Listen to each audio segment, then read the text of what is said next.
If you are not prepared for a diverse workplace, you are not prepared for the future. We will preview the 2013 Workplace Diversity Summit, to which you are invited this morning on For the Record. Good morning, I'm Neil Heinen. The evidence is so compelling that one ignores it at great risk. 21st century workers, especially in new economy businesses, demand a diverse workplace. They won't work elsewhere. In addition, the workforce is diverse, more than it ever has been. Employers will either be prepared or they will fail. And for communities of color in America, soon to comprise the majority of Americans, as one of my guests this morning, Urban League of Greater Madison CEO Kaleem Caire has said, the first shoe, education, has dropped. The second, jobs, is next. Kaleem Caire joins me this morning, along with Ann Carter, Director of Corporate Diversity and Inclusion at Alliant Energy. And thank you both very much for being with me. Kaleem, let me just start with you kind of talking about the summit again. Is this the second? Am I right? This is third year. Third. Yeah. But for folks that need a little refresher, talk about what the summit is, what the goals are. Sure. So we started the summit in 2011 in spring, so it's in its third year. We started it to bring business and community leaders together to really start building relationships that will help us better position us to draw talent from various places around the country, but also cultivate and develop talent right here, but talent that's diverse, because in the future, as our markets open up to global competition, regional, state, we need to be better positioned to take advantage of that, and so we want our businesses and our community to be prepared. Now this, this often gets to the mission of the Urban League, which I think is sometimes misunderstood, but our definition of diversity is beyond African Americans and white. It's correct. So we have probably the most diverse staff in Dane County. I have everyone working on my staff. We have 48 people that work for us. Our primary focus is on education and employment, ensuring that we have an educated workforce, starting with our young people, and that we have people who are working in life-sustaining jobs, both contributing to our long-term community needs, but also being in a better position to take care of their families. So we don't discriminate on who we help. We have a diverse staff, but we also have a very wide range of people that we serve. Last year we served over 4,000 adults and children. We grew our workforce development programs with the help of companies like Alliant from 323 adults we were serving my first year I got here in 2010 to 1,353 adults last year. We're partnering with businesses to help provide people with employment. We've started an IT academy in partnership with different departments at the University of Wisconsin, and then INOC, a leading company in information technology services. We graduated 6 folks out of that pilot, and 5 of those 6 are already gainfully employed. There was a nice story in the UW News about it the other day. We had SPI, which is a global leader in customer service, call center. They're establishing a call center here in Madison, and we're helping them identify talent. They did 55 interviews, saw 20 people they wanted to extend additional interviews to, including some team leaders and managers. So we're doing a lot of that. The summit, though, is really practical advice, and there were 400 plus people there last year, I know. So this is employers, again, the diversity of employers. Yes. Helping them prepare for the new workforce. That's right. And for an environment of diversity and inclusion within their workplace. That's right. And so what companies will expect when they come to this, it's not one of those, let's sit and preach to you about the importance of diversity.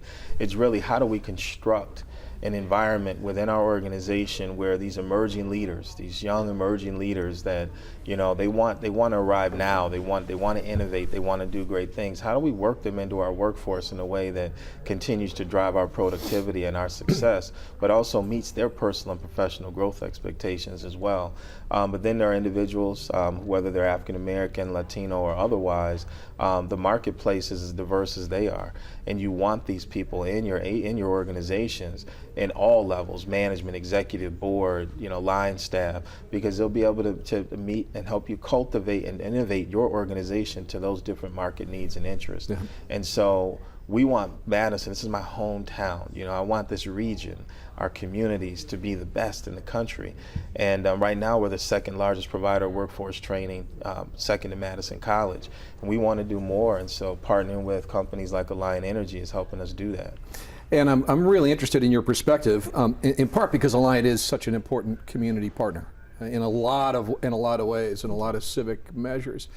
But you've only been there 7 months, so I'm interested in sort of your perspective as someone who's been working in the area of diversity and inclusion for so long, and its importance in the private sector right now relative to a summit like this. Sure.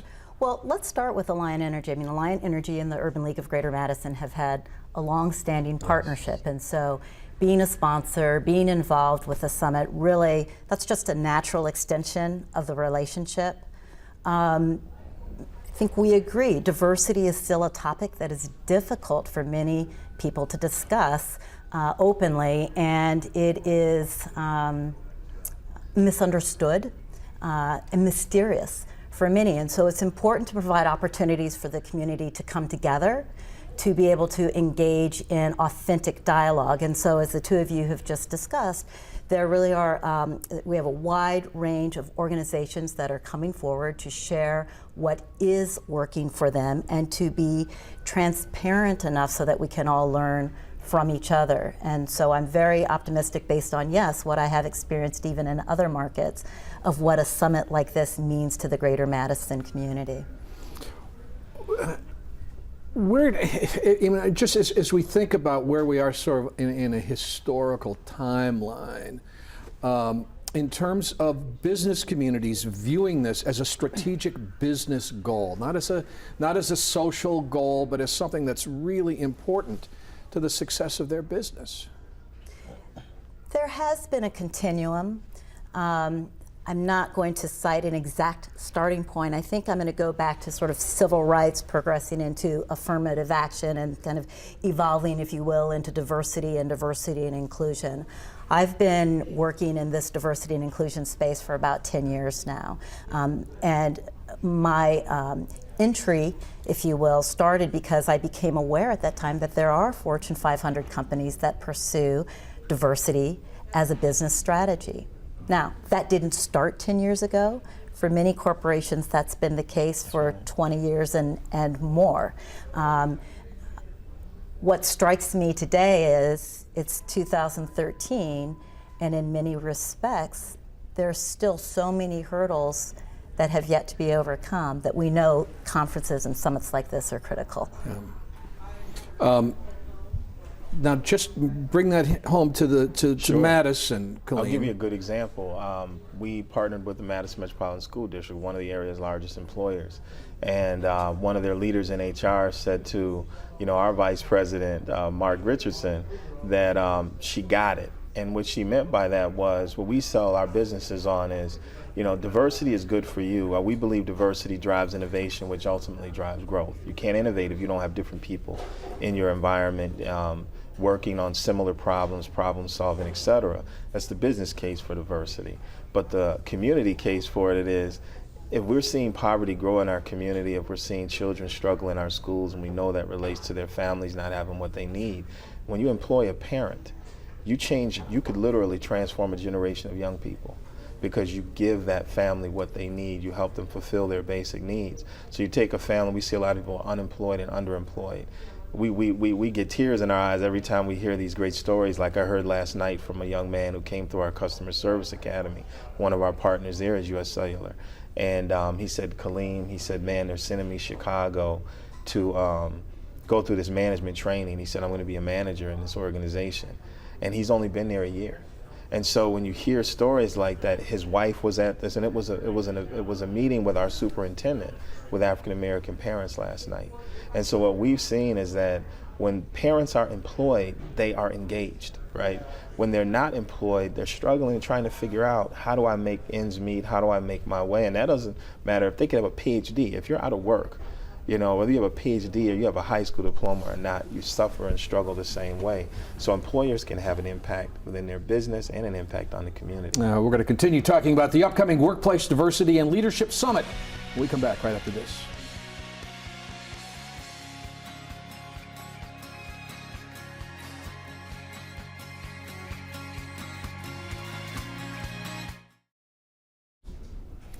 We are previewing the 2013 Urban League of Greater Madison Workplace Diversity and Leadership Summit, the third annual summit for employers preparing for the workplace actually of today and the workforce of today. It's at Monona Terrace Convention Center on Monday, May 20th. And you can register at urbanleagueofgreatermadison.org, ulgm.org, or by calling the number on your screen. Kaleem Caire, the CEO of the Urban League of Greater Madison, is with me this morning, as is Ann Carter, who is the Director of Diversity and Inclusion for Alliant Energy. I want to talk a little bit about who benefits from this, and I kind of set this up by suggesting that the workforce of the future, particularly the young workforce, is demanding a diverse work environment. That's what they need in order to thrive. Now, we're seeing a lot of that in Madison, a lot of startups, a lot of small businesses, East Wash Corridor. You would think that they would kind of get this intuitively, since they're the ones that are asking for it. But I wonder, from your perspective, if they don't too benefit by coming to something like this and thinking through issues that maybe they don't think about. I mean, what's your experience with young people in particular? I have three. Yeah, that's pretty close. That counts as firsthand. Yes, I mean, it's a rhetorical question. Yes, absolutely, they benefit. Everybody has an opportunity to benefit. From our perspective at Alliant Energy, we have, as we do in the nation, 4 generations in the workplace, and we've heard this, I think, for the first time in our history. And the young people, as you said, are entering our workforce, as those who are aging out are doing so at a faster clip also than ever in our history. That's right. And for us as a utility, the utility sector is actually aging even faster than the national average. And so it all plays back into, what is an inclusive environment about? What does it mean to be able to make a contribution that suits you?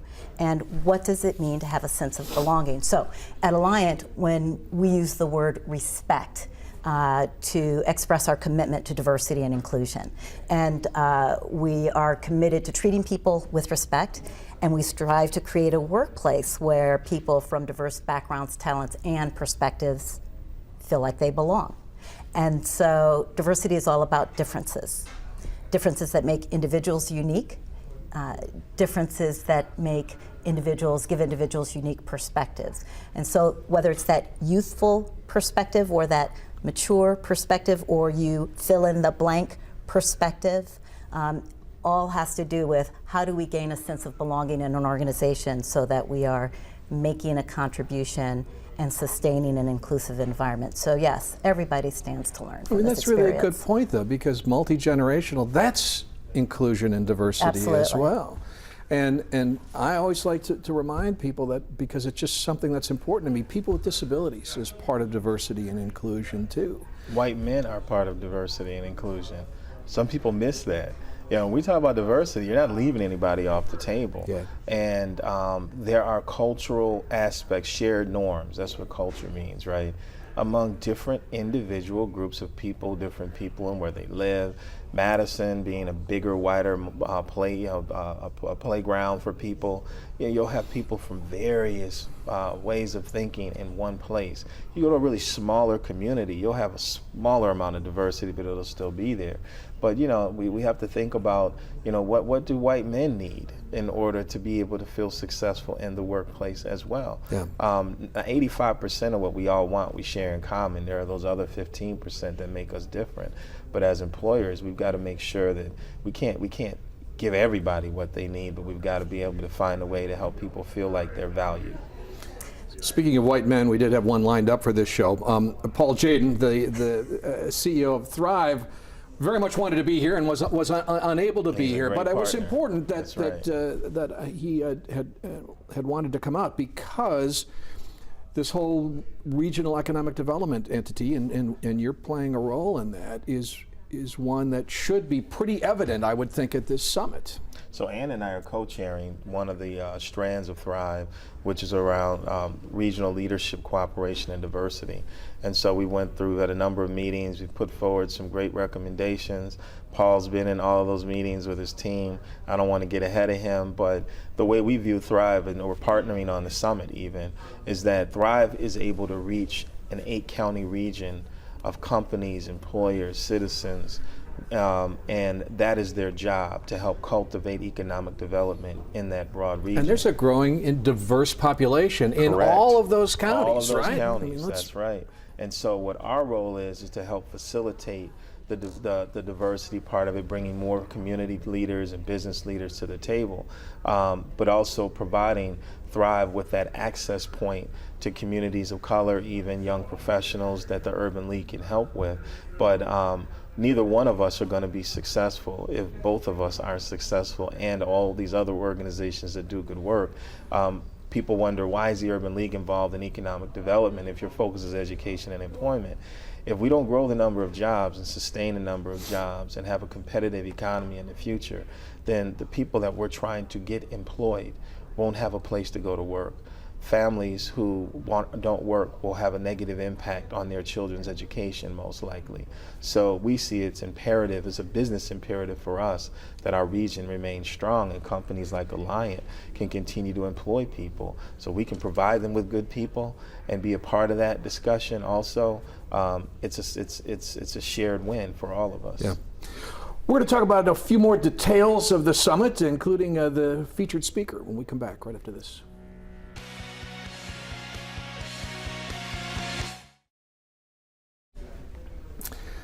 And again, the information on the screen is where you can register to participate in the 2013 Urban League of Greater Madison Workplace Diversity and Leadership Summit.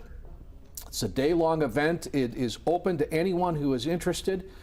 And again, last year there were about 400 plus people there, and from a range of businesses and a range of places in civic life in this community. It's a terrific summit.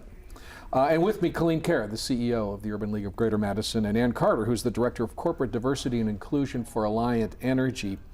And Ann, as you know, I'm thinking of a fair number of people at this summit who are going to look to Alliant as an example of diversity. But then I'm sure there's a challenge that you face, and Alliant faces, to keep up to date on this, to never kind of rest on your laurels, but move forward. And as part of that, it's not just attracting talent, but retaining that talent. And how does Alliant go about that? Right, and then we already talked about the generational differences in our workforce as an example. And not resting on our laurels is really important, and part of that is just keeping the basics before us. What is respect? What is diversity? What is inclusion? Current research does indicate that individuals who are in underrepresented groups, on whatever dimension, people of color, we talked about individuals with disabilities, sexual orientation, have more challenges, face more challenges in feeling like they fit in.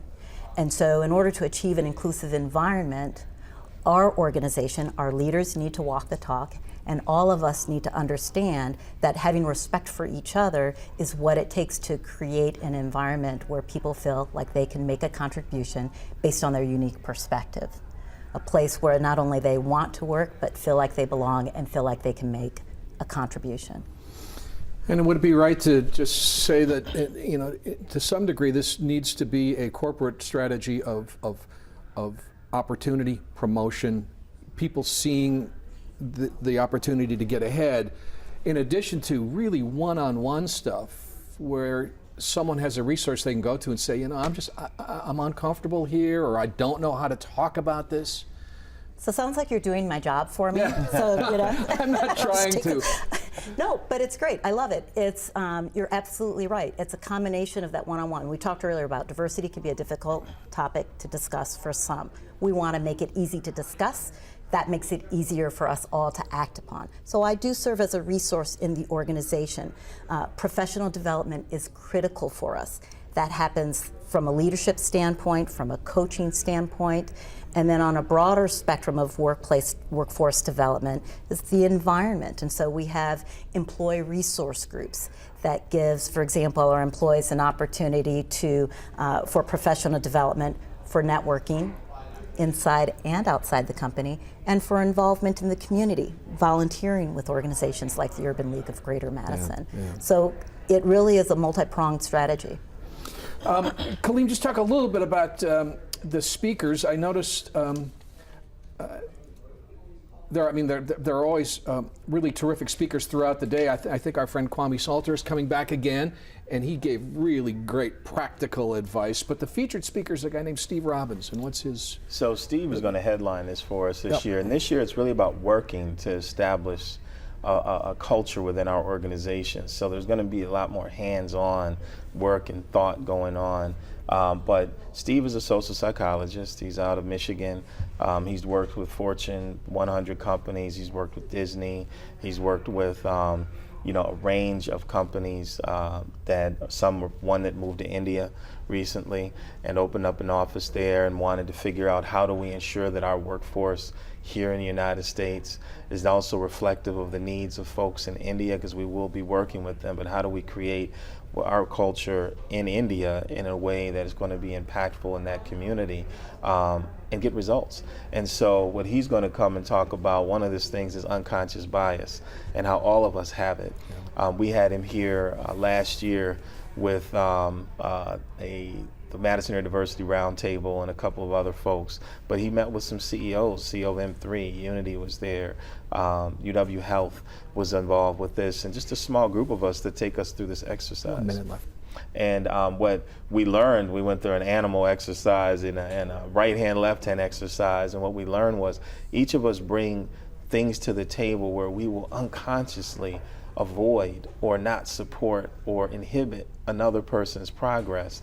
And so what his thing is, it's not about what we do consciously, it's how we behave unconsciously that we need to focus on. If we focus on it, we can fix a lot of these challenges we have in our agencies. We can make that unconscious conscious. That's right. Yeah. So we have another one that'll talk about the business side of it, though. How do you create a business where this type of diversity can thrive? I'll be doing something around the 10-point plan that companies should really be looking at. Where are you doing certain things that will help your company move forward? And Rachel Krinsky from the YWCA will be talking about their multicultural organizational development program. So it's going to be a great summit. That's great. Thank you both very much for taking the time to come and do this. Thank you. We're going to come back and wrap up For the Record right after this.